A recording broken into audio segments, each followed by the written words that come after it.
Ranked for Black Ops 7 just released, and today I'm going to show you the absolute best competitive settings so that you can go from this to this. We're covering everything from essential in-game settings to hidden config tweaks that get your game on point, so let's get straight into it. With ranked play finally dropping today, you need every single advantage you can get. I've put together a comprehensive optimization guide that I recommend every competitive player applies immediately.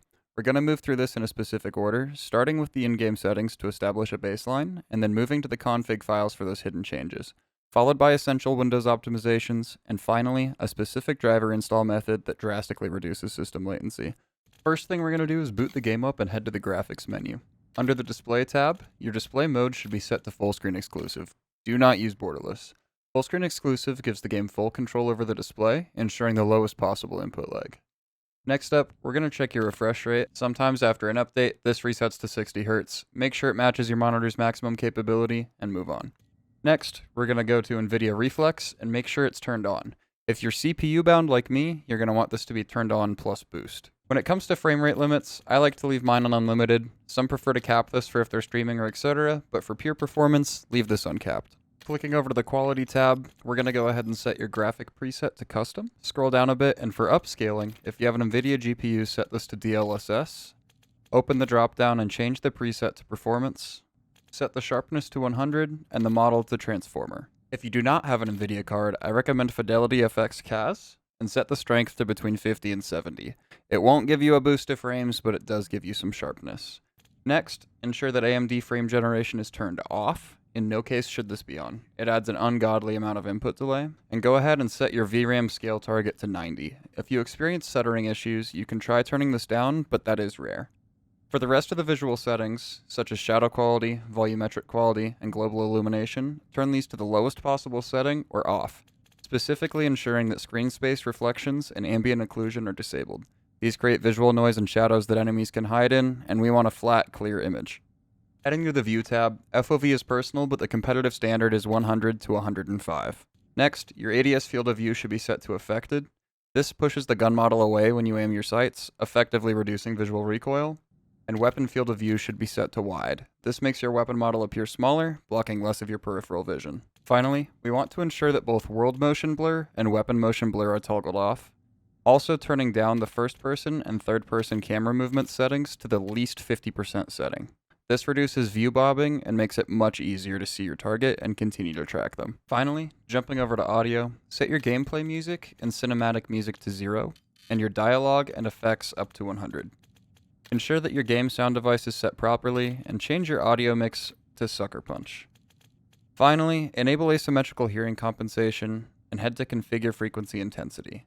I recommend removing your headset for this step, as the beeping can be really obnoxious. Go ahead and copy the EQ settings I have on screen right now for both the left channel and right channel.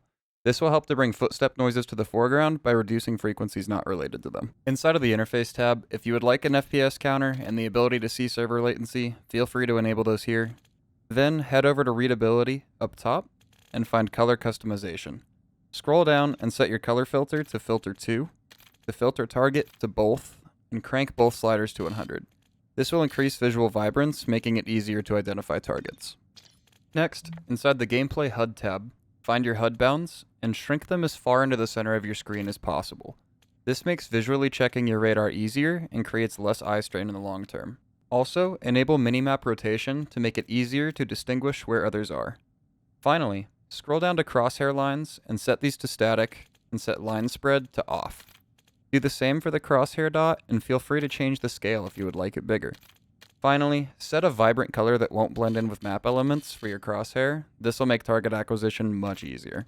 Last step inside of the game settings is to navigate over to the Account and Network tab and make sure to disable dismemberment and gore effects. This can limit visibility and also cause FPS drops. Before we close the game and get into config files, head over to your display settings and find the Restart Shaders Preloading option. Go ahead and click that and then click Restart. This will make sure that all of your shaders get preloaded with the settings we just changed. Now that the in-game settings are dialed in, we need to edit the config file. This allows us to change values that the devs don't necessarily expose in the menus. Once the game is closed completely, hit Windows key and type in %appdata%. Click the folder and then go back 1 to find local and navigate to Activision, then Call of Duty, and finally players. You're going to open both the files that end in txt0 and txt1 through Notepad. Press Ctrl F and search for renderer worker count. What this setting tells the game is how many CPU threads to utilize. The golden rule for COD is total physical cores minus 1. To find your physical cores, open Task Manager, go to the Performance tab, and look for cores, not logical processors. Change the value in the config to your physical cores minus 1. Next, we're going to search for pitch speed and yaw speed. This is a legacy tweak that cleans up mouse input, and by default, the grid movement can feel slightly disconnected. We use a specific multiplier of 22, so take your in-game sensitivity, in my case 2, and multiply it by 22. That gives you a value of 44. Enter 44 for both pitch speed and yaw speed. This aligns the coordinate system with your sensitivity for a 1-to-1 snappy feel. If you change your sensitivity later, just remember to come back and update this math. Now that we've changed all these settings, go ahead and save the file. Again, repeat it for both, and you're good to go. Now on to some Windows settings for optimizing the game. For Windows settings, we're going to keep it simple. There is a ton more to be done here, and my good friend Rogue offers Windows optimization as a service. I'll have his Discord linked below for those of you who are interested, but he does fantastic work. First off, we're going to hit the Windows key and type in sound. Click on Manage Output Sound Devices, and from here, scroll down to More Sound Settings. Right-click the device that game audio goes through and select Properties. Navigate to the Enhancements tab and enable Loudness EQ. Then click Settings and drag the slider all the way left. Hit OK, then hit Apply. Next, if you play keyboard and mouse, hit Windows key, type in Mouse Settings, and inside of here, make sure that Enable Enhanced Pointer Precision is turned off, and ensure the slider for pointer speed is centered. These both add mouse acceleration to your input if not set up in this way, so it's best to double check. After that, hit Windows key and search for Game Bar Settings. Toggle all options off here. This one left on can add an overlay and increase input latency. Go back to the Windows menu and search for Game Mode Settings, and ensure that Game Mode is turned on. Finally, we will search for Graphics Settings. Here, you want to enable Windowed Game Optimization, and then hit the drop-down for Advanced Graphics Settings. Ensure Hardware Accelerated GPU Scheduling is turned on, and after this, look for Call of Duty in the list of EXEs down below. If you do not see it, click Add Desktop App and navigate to where you have COD.exe downloaded.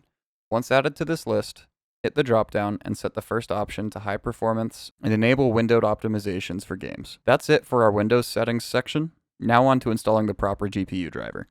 We're now going to go over on installing your current GPU driver and then properly installing the new GPU driver. First off, you're going to go down to the description and look for the Guru 3D link. It is for Display Driver Uninstaller. Go ahead and download that and set it up. Once you are inside of DDU, the default settings are fine, just hit OK. Select GPU on the side, and then select Nvidia underneath that. Navigate to the top left and select Clean and Restart. This is going to remove all traces of your driver, and you should always do this before installing a new driver. After we run DDU, you're going to install NV Clean Install from the link down in the description. Once installed and set up, click Select Manually Choose a Driver Version, and select 591.44. Ensure you choose the desktop version. Go ahead and hit Next, and when asked for components to install, only select the display driver. If you use Shadowplay for clipping, you should be using OBS Replay Buffer instead. It's better quality and less impact to your PC. I'll have a video out on this shortly. Go ahead and click Next, and in the Install Tweaks menu, check the following boxes. Disable installer telemetry and advertising, perform a clean installation, disable multiplane overlay, disable Ansel, and then check show expert tweaks. Inside of here, check disable driver telemetry again, enable message signal interrupts, and set the policy to default and the priority to high. Then disable HDCP. Finally, click Next, and then go ahead and click Install once it populates your install. The Nvidia installer will pop up. Go ahead and hit Agree and Continue, choose Express and hit Next. After doing this, I recommend checking your refresh rate inside of Windows settings just to make sure it didn't get reset. After those steps are complete, you're good to go, and you're on the proper driver that's optimized for you. If you guys managed to make it this far into the video, hopefully you enjoyed, hopefully it helps you out. If I missed anything, or if you guys have any questions, concerns, anything like that, please feel free to drop them down in the comments. I'll also have a link to my Twitch and my Discord down in the description. I try to stream every day, and I'm constantly looking for new video ideas and people to play with. Really excited for the ranked update to come out for COD. I think it's going to be a game changer. So, again, thank you guys so much, and I hope you have a great rest of your day. Enjoy the outro clip.